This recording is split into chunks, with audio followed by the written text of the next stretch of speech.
Most lawyers are held in contempt by the general public, but did you also know that judges can hold lawyers in contempt as well? I was astonished when you began your examination by commenting on the defendant's post-arrest silence. So today we're going to take a look at lawyers who rightly or wrongly have been held in contempt of court. But first of all, what is contempt of court? It's a sanction imposed on anyone who engages in a willful disobedience of a court order or misconduct in the presence of a judge, and it can also refer to any action that interferes with a judge's ability to administer justice or insults the dignity or authority of the court. Contempt may be civil or criminal, though the distinction between the two are often blurred. Civil contempt occurs when a person is fined or jailed until they comply with a court's order. In justifying jail time for a purely civil matter, courts rely on the axiom that a person held in contempt carries the keys to their own jail cell, meaning that the contemptor gets out of jail as soon as they do what the judge wants them to do. A common example of a civil contempt occurs when a party refuses to turn over documents requested during discovery, like former President Trump, who was held in civil contempt for failure to produce all documents in response to a subpoena written by the New York Attorney General. Once Trump provided the documents and paid a $110,000 fine, the judge lifted the contempt order. And while civil contempt is more common, courts do charge individuals with criminal contempt as well. That occurs when the contemptor actually interferes with the ability of the court to function properly. Common examples include insulting a judge, creating a disturbance in trial, or breaking the law in court. That's what happened to self-described constitutional lawyer and militia-connected conspiracy theorist Rick Martin in March of 2021 after a Michigan judge held him in contempt and sentenced him to 93 days in jail for illegally practicing law without a license. And in contrast to civil contempt, the goal of criminal contempt is not to compel compliance, but to punish the misconduct. So the judge jailed Martin, who was only licensed to practice law, in his imagination, not to compel him to get his law degree, but to punish him for pretending to be a lawyer. But being a real lawyer can be an extremely stressful job. Long hours, difficult work, and low tolerance for slip-ups can turn the occasional lawyer into a ticking crime bomb. And that was the case of Louisville defense attorney Shamika O'Neal, who was held in contempt of court after interrupting the judge, attacking her own client's mental fitness, and then angrily storming out of a Zoom plea agreement hearing. Now, O'Neal was no stranger to legal troubles. Back in 2013, she was forced to resign from her job as a prosecutor after she was caught lying to the court. In a receipt of stolen property case, O'Neal told the judge in open court that no 911 call existed to be turned over as evidence and insisted that she had personally spoken with the Louisville Metro Police to confirm this fact. Neither of those statements were true, as there was in fact a 911 call, and O'Neal had made no contact with police to obtain it. Almost a decade later, O'Neal once again found herself in trouble for her courtroom antics. In a January 2021 hearing before District Court Judge Julie Kalin, the parties were expected to approve a plea agreement for defendant Curtis Burns in a misdemeanor criminal mischief case. But as the deal was discussed, Burns expressed confusion. That's when his lawyer stepped in. Now, after that fiasco, a good attorney would enjoy a heaping slice of humble pie and try to make amends with Judge. But when Miss O'Neal later rejoined Judge Kalin's virtual courtroom, not only did she choose not to apologize, she proceeded to threaten the judge if she continued with the contempt order, saying, quote, "Mark my words, if you take adverse action against me, you better be sure about it because you made some mistakes here today. I will attempt to hold you civilly or however responsible that I can, and that's my word." Shockingly, this stunt of threatening the judge did not help, and O'Neal was held in contempt. In the court's contempt order, the judge removed O'Neal as Burns' counsel and stated that her behavior had embarrassed the court. Judge Kalin fined O'Neal $500 and ordered a 90-day prison sentence. However, O'Neal could avoid prison time if she agreed to refrain from committing additional acts of contempt and study courtroom professional standard. O'Neal promised to fight the ruling, citing the judge's rudeness and disrespect for her off-the-cuff remark. And though it's not clear from the public record how this matter was resolved, O'Neal was also publicly reprimanded by the Kentucky Supreme Court weeks later for conduct in an unrelated matter. The Supreme Court sanctioned O'Neal for making multiple mistakes on behalf of a different client, including filing the woman's case in the wrong venue, failing to show up for a dismissal hearing, and charging her client an additional fee, quote, in spite of the fact that none of O'Neal's time benefited her client. So for negligent lawyering, the Kentucky Supreme Court publicly reprimanded O'Neal and ordered her to repay her client $1,900. So if O'Neal keeps up this negligent lawyering, she's likely to end up replacing Alina Habba on Trump's legal team. Now, it's said that no one is above the law. This is the glue that holds together the American justice system. And the person who may embody this creed the most might be Judge Rocky Koss, a no-nonsense Ohio jurist who famously held a judge in contempt for allowing their unsilenced cell phone to interrupt his proceedings. The judge held in contempt?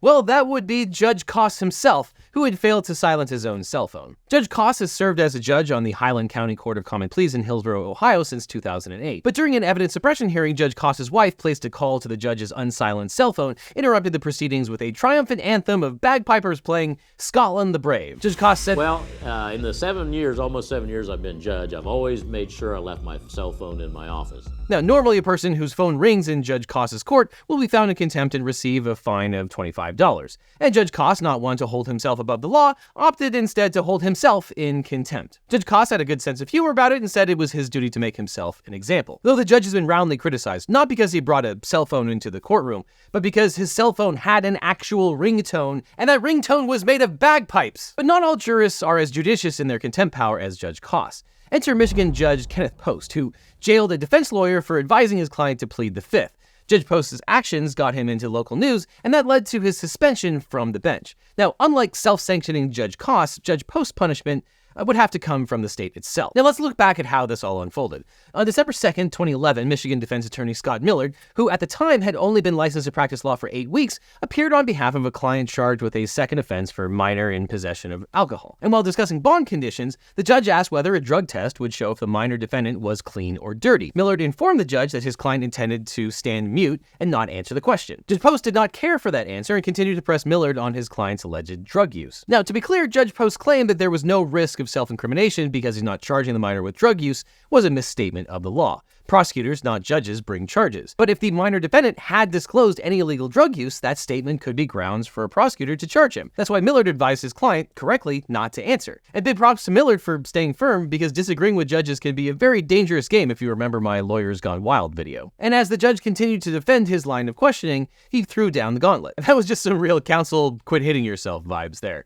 But Millard held firm on his client's Fifth Amendment rights, and Judge Post responded by holding the young attorney in contempt. Millard was fined $100, placed in handcuffs and leg shackles, and taken to jail, only to be released a few hours later. And he swiftly appealed his contempt ruling, but the young lawyer wasn't alone in that fight. The ACLU, the Criminal Defense Attorneys of Michigan, and the Ottawa County Bar Association filed amicus briefs supporting the appeal. That appeal went before Ottawa County Circuit Court Judge Edward Post, no relation to Kenneth Post, thankfully. And on January 16, 2012, the second Judge Post reversed Millard's contempt charges and assigned Millard's case to another judge. Now, the jailing of Millard, or maybe Millard, I apologize if I'm getting your name wrong, invited a barrage of criticisms against the first Judge Post.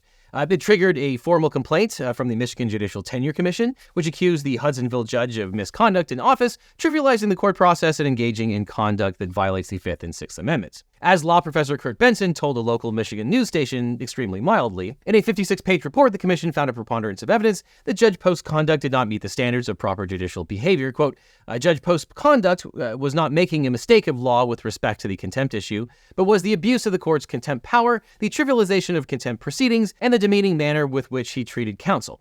The commission formally recommended that Judge Post receive a 30-day suspension and public censure. Though Judge Post rejected most of the commission's findings, he acknowledged that his conduct, quote, eroded public confidence in the judiciary, and he failed to be patient, dignified, and courteous to litigants, lawyers, and others with whom the judge deals in an official capacity. In the interest of moving forward, Judge Post accepted the recommended 30-day suspension. But perhaps no one embodies civil contempt more than H. Betty Chadwick, a Philadelphia lawyer who served a record-breaking 14 years in prison after screwing up big time in his own divorce proceedings.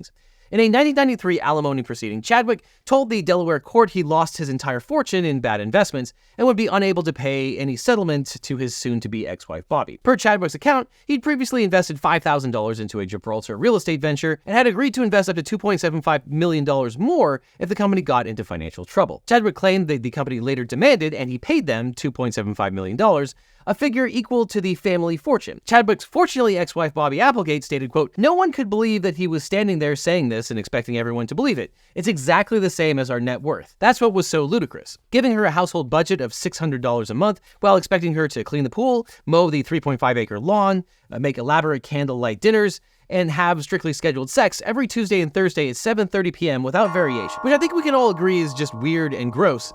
But, it gets worse.